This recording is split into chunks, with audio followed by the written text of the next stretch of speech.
Talvez o grande sonho ou objetivo da maioria das pessoas é visitar os Estados Unidos, seja por conta dos seus pontos turísticos ou sim porque ele é a nação com o maior poder econômico do mundo. E isso já vem de décadas. Eu acho que o pai do meu pai já sabia que os Estados Unidos era uma potência econômica mundial. Só que ultimamente vem acontecendo algumas coisas lá que está prejudicando demais tanto o cenário político como o cenário econômico. E a coisa está ficando tão feia lá que tem bancos quebrando, taxa de juros subindo ao extremo, desemprego.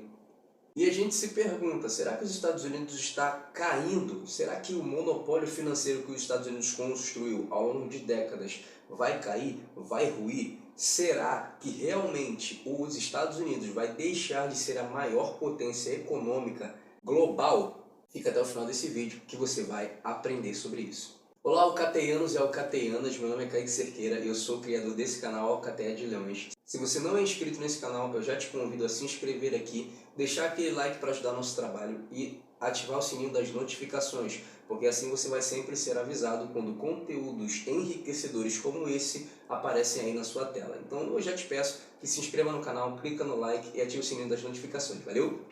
Pessoal, eu recebi muitas perguntas como essa, né? Por que o dólar está caindo abaixo de R$ 5? Por que está acontecendo o que está acontecendo aqui nos Estados Unidos? Eu vou dar uma visão macroeconômica aqui para vocês nesse vídeo, tá? Já faz um tempinho que a coisa está andando meio estranha nos Estados Unidos. Se vocês forem ver, os Estados Unidos fecharam o Signature Bank 2 dias após a falência do Silicon Valley Bank. E lembrando que a falência do Signature Bank é a terceira maior da história dos Estados Unidos. Era um banco super conceituado que faliu. E na tentativa de sanar esses problemas, o Banco Central Americano, que é o Federal Reserve, ou o Fed, ele se reuniu para colocar em vigor alguns projetos que tendem a abaixar a inflação para poder melhorar o cenário econômico do país. Ou seja, a ideia é manter os juros que estão altos para o padrão dos Estados Unidos o menor tempo possível. Se você for ver aqui a taxa de juros do Fed, você pode ver que em 1983 ela estava em 9%, e aqui, entre 2009 e 2015, ela se manteve em 0,25%, ok? E no atual momento, ela está em quase 5%, ou seja, uma taxa altíssima para os padrões dos Estados Unidos, ok? E o Federal Reserve elevou os juros por mais de 5% até 2024, ou seja, vai se manter nesse padrão, nessa projeção até o ano que vem. Então, é isso aí. Sendo que o FMI, que é o Fundo Monetário Internacional, publicou um relatório que ele publica anualmente. O nome do relatório é World Economic Outlook, ou Perspectivas Econômicas Mundiais. E nesse relatório ele diz o seguinte, que o crescimento ele vai cair pela metade e vai se manter em 2024. E qual o problema disso? O problema disso é que no cenário atual, com a alta de juros dos Estados Unidos, alguns países que são avançados economicamente e dependem do dólar vão ter ali 0,5% de aumento no desemprego de 2022 a 2024. Ou seja, nesse período, salve-se quem puder. Eu sei que você deve estar se perguntando, e como o Brasil fica nessa história? O Brasil, como você sabe, é um país emergente que a maioria das transações que ele faz, ele depende do dólar para isso. E o FMI prevê um crescimento de pelo menos ali de 3,9%, a mais de 4 em 2024. Mas espera aí, deixa eu te falar uma coisa que talvez você não entenda. Esse crescimento, que aparentemente é muito bom, ele é liderado pelos países emergentes que fazem parte do BRICS, que é a China e a Índia. Ou seja, o crescimento está sendo puxado por esses dois aí. É o Messi e o Cristiano Ronaldo tentando carregar o volta redonda, digamos assim. Não estou falando que o Brasil é ruim, mas o cenário não é muito favorável. Poxa, Kaique, mas quanto que vai ser o real crescimento do Brasil de acordo com esse relatório da FMI?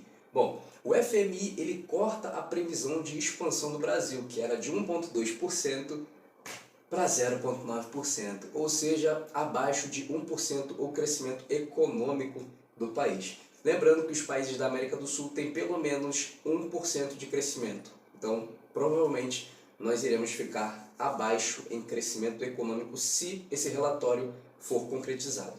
E justamente para combater isso, para combater essa dependência de alguns países do dólar, foi criado o BRICS. O BRICS nada mais é do que as siglas dos países emergentes que compõem esse plano, que é Brasil, Rússia, Índia, China e, posteriormente, em 2001, entrou a África do Sul, que é a South America. E esse plano foi criado por Jim O'Neill, que é um economista britânico, e é chefe de pesquisa na Goldman Sachs, que é um grupo gigantesco de pesquisas financeiras. E ele analisou um cenário e fez um relatório onde possíveis 4 potências iriam, em 2050, dominar a parada toda financeira. Não ia ser mais os Estados Unidos. Iriam ser Brasil, Rússia, Índia e China. Essas 4 potências iriam despontar, economicamente falando, até 2050. Sendo que, atualmente, o PIB, que é o Produto Interno Bruto do BRICS, já ultrapassa o PIB dos Estados Unidos. Então é algo que realmente está fazendo muita grana. Se você for pegar esses países emergentes que compõem o BRICS, ele tem mais de 3,7 bilhões de pessoas. E toda a população do BRICS, eles compõem praticamente 46% da população mundial. Ou seja, é muita gente. E na real, isso foi criado para você desdolarizar algumas transações. Então é como se você criasse uma panelinha para bater de frente com quem já é multicampeão. Vamos supor que esses países estão criando essas alianças para poder não depender tanto assim do dólar em suas transações comerciais. E esse poder da canetada, ele é tão forte nos Estados Unidos, ele mostra tanta potência que literalmente eles congelaram alguns bens da Rússia e tiraram a Rússia do SWIFT, que é um instrumento de transações bancárias. Mas como o Brasil depende muito da questão de fertilizantes e compra bastante da Rússia, a Rússia continua mantendo sua economia girando. Por quê? Porque se o Brasil não comprar os fertilizantes russos, o agronegócio do Brasil vai parar. E lembrando que o agronegócio é um dos principais pilares do nosso país. Nós somos muito dependentes do agronegócio. Isso porque se os Estados Unidos sobem os juros lá, reflete aqui, então a gente que sofre. Então vamos supor, se eles subirem a taxa para 8% lá, automaticamente o dólar vai ficar muito mais caro para a gente aqui. Então o BRICS foi criado justamente para tirar essa vulnerabilidade do dólar. Praticamente ninguém quer ficar refém, né, de uma potência como os Estados Unidos. Eu sei que é a maior potência do mundo, mas nenhum país, em suas ideias, querem ficar refém dos Estados Unidos. O grande problema aí é o poder das sanções econômicas dos Estados Unidos. Os Estados Unidos eles já mudaram a abordagem. Eles têm poder de fazer as sanções econômicas. E o que são as sanções econômicas? As sanções econômicas são como se você reduzisse o fluxo comercial de algum país. Então, se eu tenho um país que depende da minha moeda para fazer as transações, eu posso dar uma canetada e congelar todas as transações comerciais que ele for fazer. Então, os Estados Unidos têm esse poder de dar aquela canetada maneira e congelar literalmente as transações e os comércios, o fluxo de comércio de um país. Então, isso pode trazer um cenário catastrófico economicamente para esse país. E por conta disso, a China não é burra, a China é muito esperta. A China está querendo expandir o BRICS. Por quê? O propósito chinês, né, ou o plano chinês econômico, é trocar a moeda global dos Estados Unidos para o Ien. A ideia da China é essa. Por quê? Porque muitos países da Europa, muitos países da Ásia têm como suas reservas de valor o dólar. Porque o dólar ele é uma moeda forte. Então as pessoas deixaram de ter reservas em ouro, elas estão deixando reserva em dólar. Isso mostra a dependência de alguns países para com os Estados Unidos. Então a ideia da China é expandir o BRICS para poder tirar o monopólio financeiro do dólar e colocar no Ien. Mas isso pode ser perigoso para o Brasil. Então o Brasil está se mantendo ali no meio termo, não cutucando onça com vara curta, porque isso pode prejudicar toda a nação brasileira, tá? Então o Brasil está tomando cuidado com essa situação. Bom, mas a pergunta que não quer calar é: os Estados Unidos vai cair? Os Estados Unidos vai ruir? As próximas décadas vão decidir.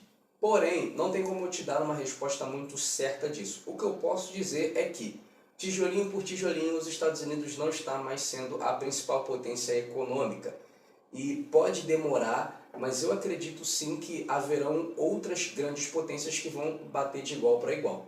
Mas vale ressaltar que os Estados Unidos já passaram por crises catastróficas, por problemas políticos gigantescos e sempre deram a volta por cima. Se você for pegar um dado aqui, eu vou estar colocando aqui um gráfico da principal moeda deles, ela se valorizou no longo prazo. Então você pode ver que, mesmo durante as grandes crises, os Estados Unidos sempre soube se recuperar e se reerguer. Por isso que é a nação que é hoje, economicamente, politicamente falando.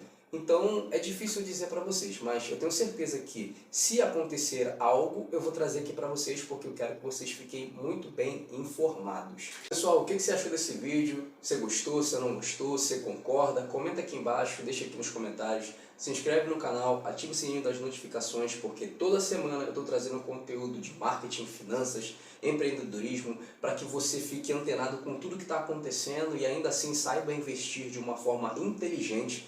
Então, eu já te peço que se inscreva aí e vem fazer parte da comunidade Alcateia de Leões, que está crescendo cada vez mais. Valeu? Meu nome é Kaique Cerqueira, sou o criador da Alcateia de Leões. Valeu, forte abraço!